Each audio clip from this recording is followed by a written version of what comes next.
The moment Muhammad Ali stepped into the grand hall of Saddam Hussein's palace, the entire room seemed to hold its breath. Guards straightened, officials whispered, and even the chandeliers above seemed to sway with the tension in the air. Here was a man legendary in his own right, walking calmly into the lion's den, carrying nothing but his confidence, his history, and a quiet aura that demanded attention. Saddam Hussein, seated behind an enormous mahogany desk, looked up, his eyes, sharp and calculating, scanned Ali from head to toe. This was no ordinary visitor. Everyone knew Ali's reputation, not just as the world's greatest boxer, but as a man whose voice and presence carried weight far beyond the ring.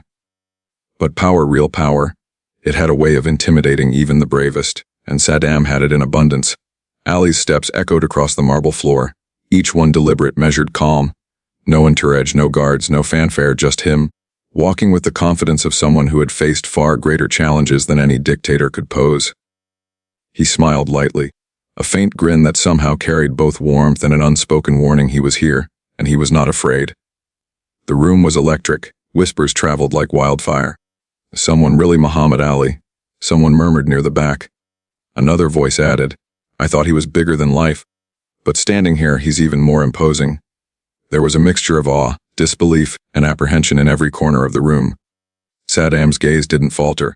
He leaned back slightly, testing Ali's presence, as though trying to measure the man's courage, his intent. Ali met his stare without hesitation, without flinching, without bowing. In that moment, the two forces faced each other, one the ultimate symbol of political power, the other a living legend whose courage and principles were unmatched. And then Ali spoke, not loudly, not aggressively, but with a calm precision that carried across the room. "I'm here to talk and maybe teach a lesson." The room froze. Guards stopped moving, aides held their breath, and the air seemed to thicken. No one had expected this calm, this fearlessness.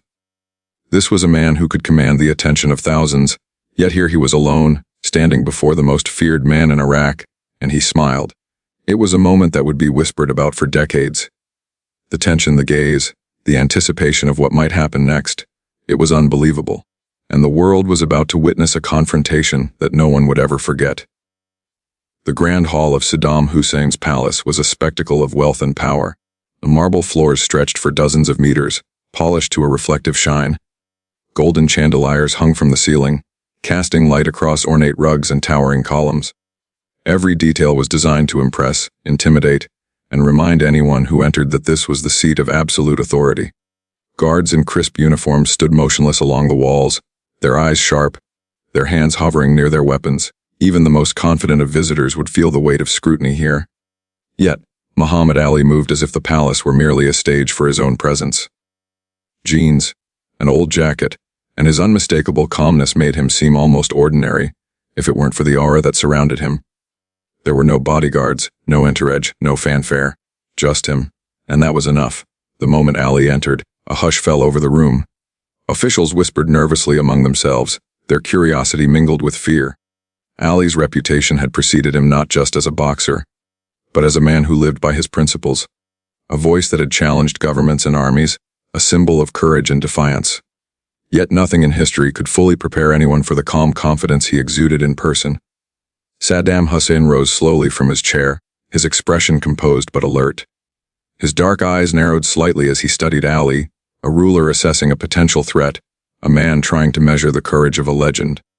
The guards shifted subtly, sensing the tension that hung heavier than the chandeliers above. Every official in the room was aware that this was not a casual visit. This was a test of presence, pride, and courage. Ali's voice broke the silence, steady, measured, and calm. "I'm here to talk, and maybe teach a lesson." A ripple of murmurs passed through the aides. Some smirked nervously, others glanced at each other unsure how to react. This was not a confrontation of fists, at least not yet. It was a confrontation of will, character, and composure. The world had seen Ali in the ring dancing, taunting, and overpowering opponents with both speed and strategy. But now, he faced a man who wielded power in a different way, a man whose authority was backed by fear, military force, and political influence. The guards shifted again, uneasy. Every step Ali took seemed deliberate, purposeful, almost like a choreographed dance in slow motion. He approached the center of the hall, his gaze never leaving Saddam's. There was no hesitation in his movements, no sign of nervousness, no need for intimidation. He carried only his presence, his confidence, and his unwavering principles. Saddam leaned forward slightly, testing Ali's reaction. He spoke in a measured tone, trying to assert dominance. "You are just a man," he said. "I am the ruler here. You are in my house." Ali smiled faintly, a mix of charm and challenge. "I've fought bigger than kings," he replied, his voice calm but carrying an unshakable weight. "And I've never backed down." The officials held their breath. Guards exchanged uneasy glances. No one dared move. The tension in the room was palpable, as though the walls themselves had leaned closer to witness this historic exchange. Every eye in the palace focused on the two men, one representing fearsome political power, the other representing courage, honor, and unyielding principle. In that moment, the world outside seemed to pause. Cameras weren't rolling, newspapers weren't reporting, but history was quietly taking note. Muhammad Ali wasn't just entering a palace, he was stepping into a theater of power, testing the strength of character against authority itself. And he did it with a calm smile, as if daring the lion to roar while he remained unshaken. The stage was set. The players were in position. And everyone knew, deep in their bones, that what happened next would be a story passed down for generations. The silence inside the palace was no longer calm. It was heavy. You could feel it pressing against the walls, hanging in the air like a storm waiting to break. Saddam Hussein stepped forward from behind his grand desk. His polished shoes clicked against the marble floor, echoing sharply through the hall. Every guard straightened. Every official lowered their eyes. This was a man used to unquestioned authority, but Muhammad Ali did not lower his gaze. He stood relaxed, shoulders loose, hands resting casually at his sides, the same posture he carried before a heavyweight title fight, calm, balanced. "Ready," Saddam circled slightly, studying him. "You are far from your ring," Saddam said slowly. "Hair, your fists mean nothing." The words were meant to shrink him, to remind him where he stood, to establish dominance. Ali smiled. "My fists were never my greatest weapon," he replied softly. A ripple moved through the room. Some aides glanced at one another. The guards stiffened. No one dared interrupt. Saddam's eyes narrowed. "You are a guest here," he continued. "And in my house, respect is earned carefully." Ali tilted his head slightly, as if considering the statement. "Respect," he said, "isn't something you demand. It's something you show first." The temperature in the room seemed to drop. For a split second, the tension felt physical, like two invisible forces pushing against each other. One built on political power and fear, the other built on conviction and inner strength. Saddam stepped closer, closing the distance between them. "You speak boldly," he said, voice low. "Many men tremble when they stand where you stand." Ali chuckled lightly. "I've stood across from men who promised to destroy me," he replied. "And I told them the same thing. I am the greatest." The room froze. It wasn't arrogance, it wasn't a boast, it was certainty. Saddam studied him carefully now. This wasn't a typical visitor trying to impress or flatter. This wasn't a politician trying to negotiate. This was a man completely comfortable in his own skin. One of the senior officials shifted nervously, whispering something to another aide. The guards subtly tightened their grip on their rifles, unsure of how this exchange might turn. Saddam gestured toward the large window overlooking the palace courtyard. "You are admired by many," he said, "but admiration does not equal power." Ali followed his gesture calmly. "Power without respect is just fear," Ali answered. A sharp inhale could be heard from somewhere in the room. Saddam turned back toward him. "And you think you are not afraid?" Ali paused, just for a moment. "Fear visits everyone," he said quietly, "but courage decides who stays." There was something different in his tone now, not playful, not teasing, serious. The kind of seriousness that comes from a man who had faced prison for his beliefs, who had lost titles and money, but refused to bend his principles, who had endured public criticism and still stood firm. Saddam noticed it too. He wasn't looking at just a boxer. He was looking at a man who had already sacrificed for what he believed in. The dynamic in the room began to shift. The officials were no longer watching a ruler dominate a guest. They were watching two men testing each other's resolve. Saddam folded his hands behind his back. "You speak of principles," he said, "but this is not a ring and this is not America." Ali nodded slowly. "You're right," he said. "This isn't a ring." He stepped forward slightly, just enough to make every guard tense. "But wherever I stand," he continued, "I stand as myself. I don't bow to fear. I don't change who I am." Silence, pure silence. Saddam's jaw tightened for a brief moment. Then something unexpected happened. Instead of anger, there was curiosity in his eyes. He had seen fear countless times. He had commanded obedience from generals, ministers, sovereigns. But this was different. This was a man who refused to be intimidated, not through rebellion, not through aggression, but through calm certainty. "You are confident," Saddam said.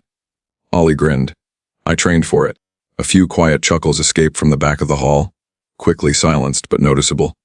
The tension cracked just slightly. Saddam stared at Ali for a long moment. "You are not what I expected," he admitted. Ali's voice softened. "That's usually how it goes." The confrontation had not exploded into shouting. No threats had been made. No violence had erupted. But something far more powerful had happened. A test of dominance had turned into a test of character. And Muhammad Ali had not stepped back an inch.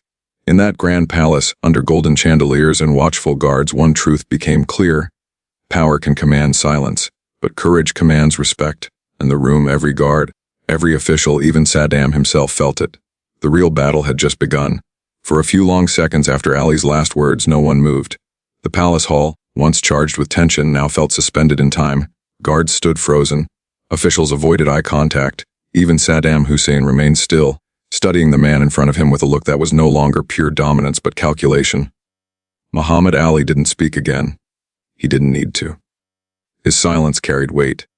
The kind of weight that can't be bought, forced, or commanded. It must be earned. One of the senior advisors shifted nervously and whispered something to another official. The whisper traveled like electricity through the room. Everyone had felt it, the shift. This wasn't a confrontation anymore. It was something deeper. Saddam slowly walked back toward his desk, but his movements were no longer theatrical. No longer meant to intimidate. They were thoughtful, measured. He sat down, folding his hands in front of him. "You are different," Saddam finally said. His voice wasn't sharp this time. It was steady. Ali gave a small nod. "I've always been." There was no arrogance in his tone. Just truth. The guards along the wall began to relax slightly.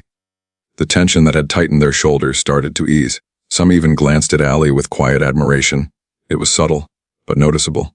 Saddam leaned back in his chair, exhaling slowly. "You have courage," he admitted. "Many men who enter this palace speak carefully. They measure every word." Ali smiled gently. "I measure mine too," he replied. "I just don't let fear hold the scale." A few officials lowered their heads to hide faint smiles. The energy in the room was transforming. Where there had been intimidation, there was now curiosity. Where there had been dominance, there was now acknowledgement. Saddam tapped his fingers lightly against the desk, eyes locked on Ali. "You do not fear me," he said. It wasn't a question. Ali paused for a moment before answering. "I respect power," he said carefully. "But I don't fear men. I only fear failing my principles." The statement lingered in the air. It wasn't confrontational. It wasn't aggressive. It was honest. And honesty can be more powerful than any threat. Saddam's gaze softened, just slightly. For perhaps the first time in that palace hall, he wasn't facing a challenger. He was facing a man who knew exactly who he was. A man who could not be shaken. One of the younger guards near the back adjusted his stance and whispered under his breath, almost in awe.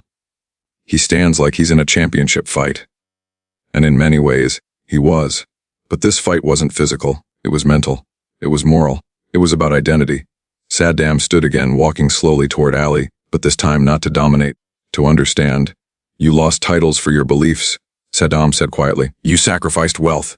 Ali nodded. "I lost belts," he replied. "But I kept my soul." The words struck deeper than any punch. Silence followed. Not tense, not fearful, reflective. The room wasn't watching a ruler assert authority anymore. They were watching a ruler reconsider his perception. Saddam stopped just a few feet away from Ali. Their height difference was noticeable, but the balance of presence felt equal. "You believe strength is moral?" Saddam said. Ali shook his head slightly. "Strength is being yourself when everyone expects you to change." A long pause. Then something unexpected happened. Saddam's lips curved into a faint, almost reluctant smile. It wasn't surrender. It wasn't submission. It was recognition. "You have spirit," he said. Ali grinned wider now. "That's what makes a champion." A quiet ripple of energy moved through the hall again, but this time, it wasn't tension. It was admiration. The officials who had once looked at Ali cautiously now watched him with a new respect. The guards, once stiff and defensive, now stood as witnesses to something rare. A meeting that had begun as a silent power struggle had transformed into mutual acknowledgement. Saddam extended his hand. Not aggressively, not dramatically, simply forward. The room collectively held its breath again. Ali looked at the hand for a moment. Then he stepped forward and shook it firmly. No hesitation, no theatrics. Just strength meeting strength. In that handshake there were no winners or losers. There were two men, each powerful in his own way, recognizing the other's resolve. The palace hall seemed lighter somehow. The tension that had gripped every corner of the room dissolved into something calmer, something balanced. Saddam spoke again, voice steady. You came into my house without fear. Ali nodded. And I leave the same way. The handshake ended.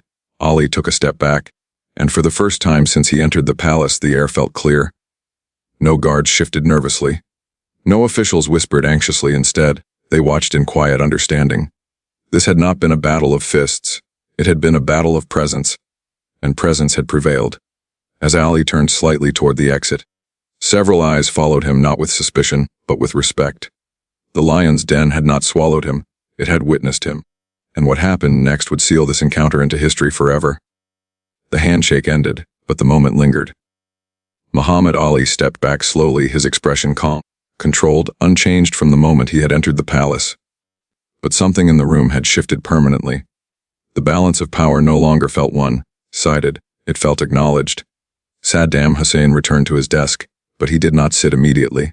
Instead, he watched Ali carefully, not as a ruler watching a guest, but as a man studying another man who had refused to bend.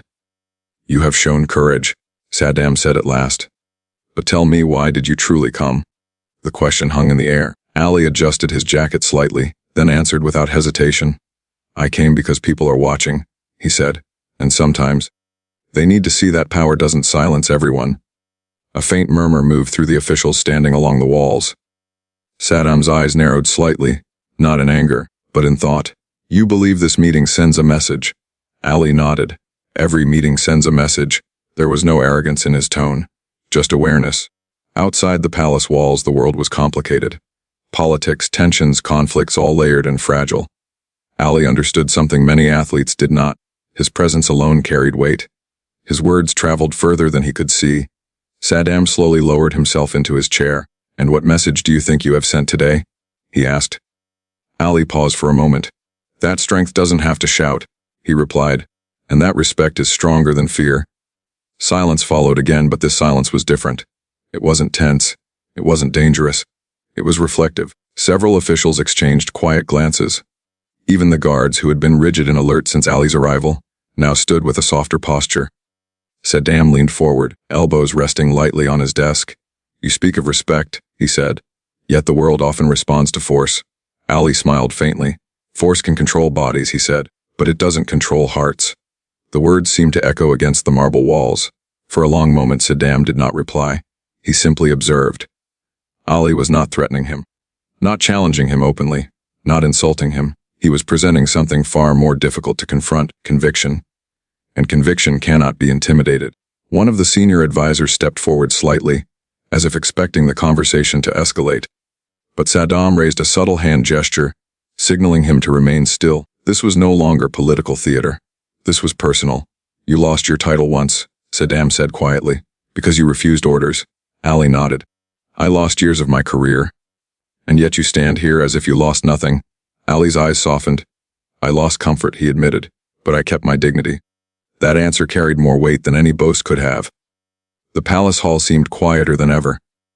Even the faint sounds from outside the windows, distant vehicles, wind against the courtyard, felt muted. Saddam finally leaned back in his chair. You are a rare man, he said slowly. Many chase fame, few protect principle. Ali gave a small shrug. Fame fades, he said. Principles stayed. There it was. The reveal wasn't explosive, it wasn't dramatic, it was deeper. This meeting had never been about dominance. It had been about identity. Saddam stood once more, stepping around the desk. When he spoke again, his voice was steady, almost reflective. You walked into my palace without fear. You spoke without hesitation, you leave unchanged. Ali looked at him directly. I don't change depending on who I'm facing. A faint smile touched Saddam's lips again. You have given my men something to think about, he admitted. Ali glanced briefly at the guards and officials lining the hall. Maybe that's enough. There was no applause, no dramatic outburst, no explosive ending. But something profound had happened.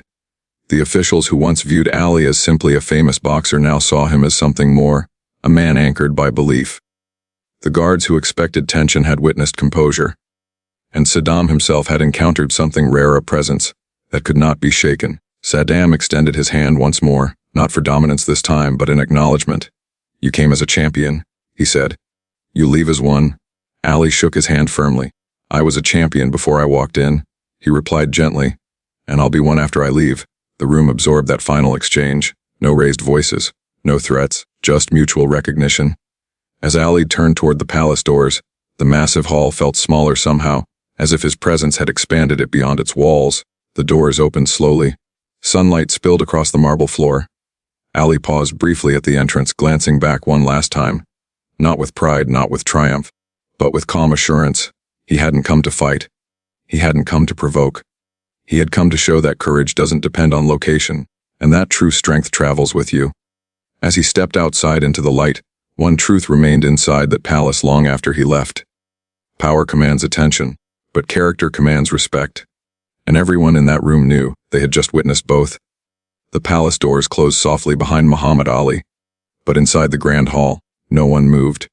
For several long seconds, it felt as if time itself had paused.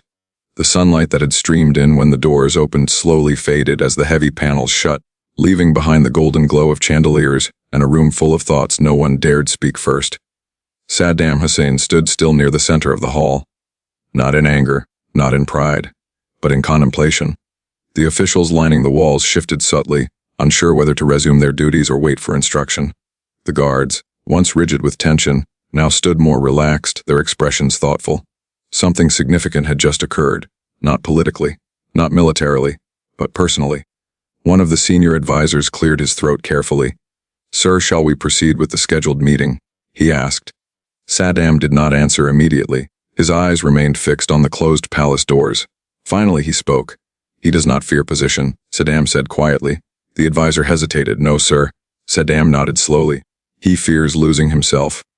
The words hung in the air.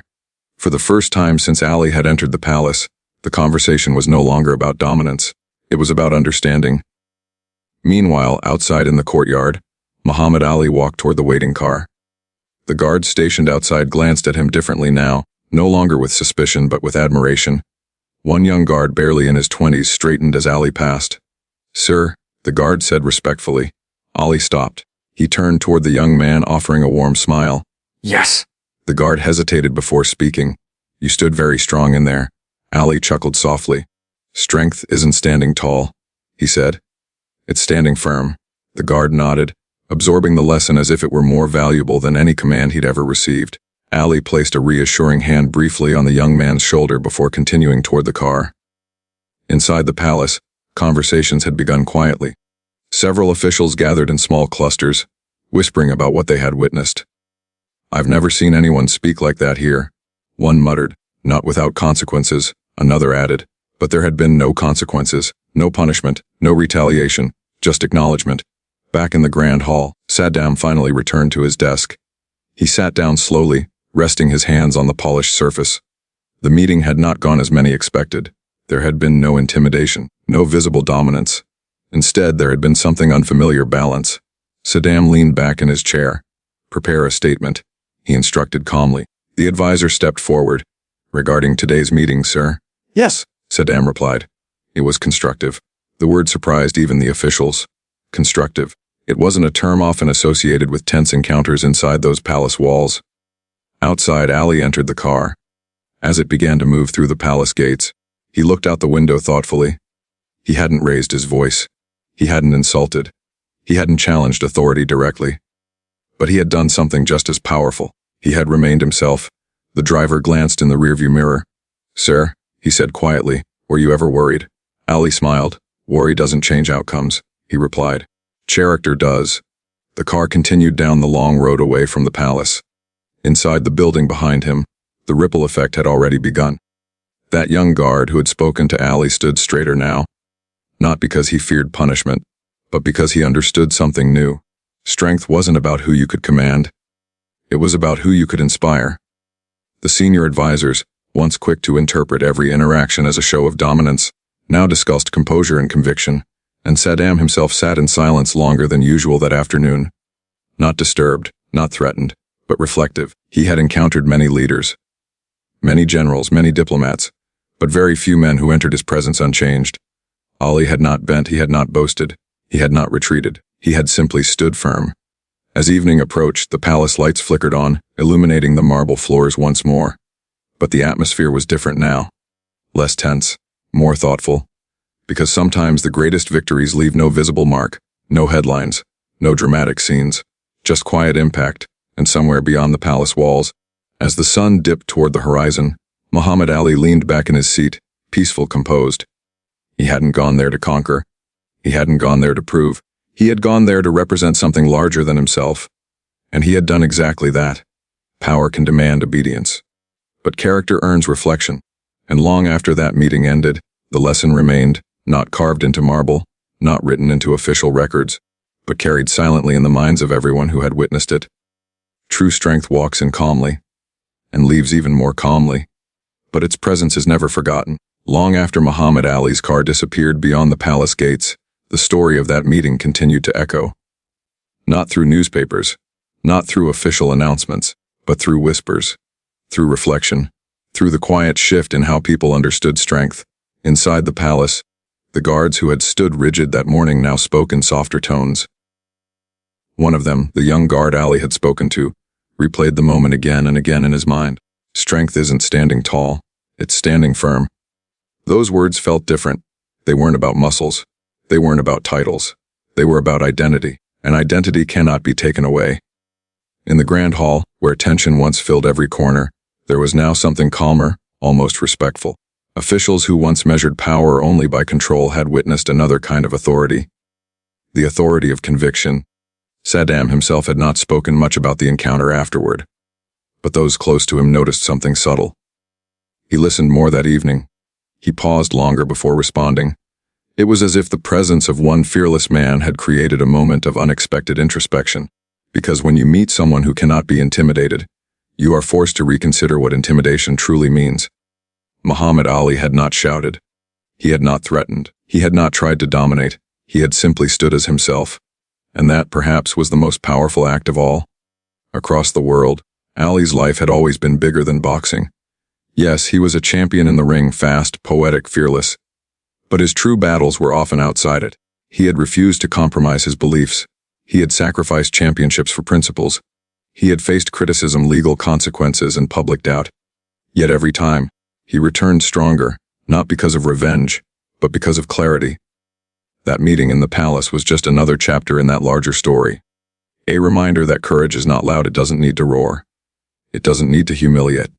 It simply stands steady. And when steady courage meets overwhelming power, something unexpected happens. Respect is born. The lesson from that day was not political. It was personal. True strength is not about the room you enter. It's about the person you remain inside that room. Ali walked into one of the most intimidating places in the world without changing who he was. He walked out the same way, and that consistency, that refusal to bend, became the real victory. Years later, people would talk about Muhammad Ali's fights. They would remember his footwork, his speed, his confidence, his famous words, "I am the greatest." But the deeper truth behind those words was not ego. It was belief. Belief in self. Belief in principle. Belief that no matter who stands in front of you, king, ruler, critic, opponent, you do not shrink. Because shrinking once makes it easier to shrink again. And Ali never shrank. The palace meeting was unforgettable not because of conflict, but because of composure. Not because of dominance, but because of dignity. It proved something powerful. You don't need to overpower someone to influence them. Sometimes the strongest move is standing calm when others expect you to bow. That is legacy. That is courage. That is Muhammad Ali. So here's the real question. If you were standing in that hall, facing authority, pressure, intimidation, would you stay firm? Would you protect your principles? Would you remain yourself? Because moments like that define more than reputations. They define character, and character outlives power. If you believe real strength comes from within, type ALI in the comments. And tell me where you're watching from. Let's honor courage together. Because legends aren't remembered for how loudly they spoke. They're remembered for how firmly they stood.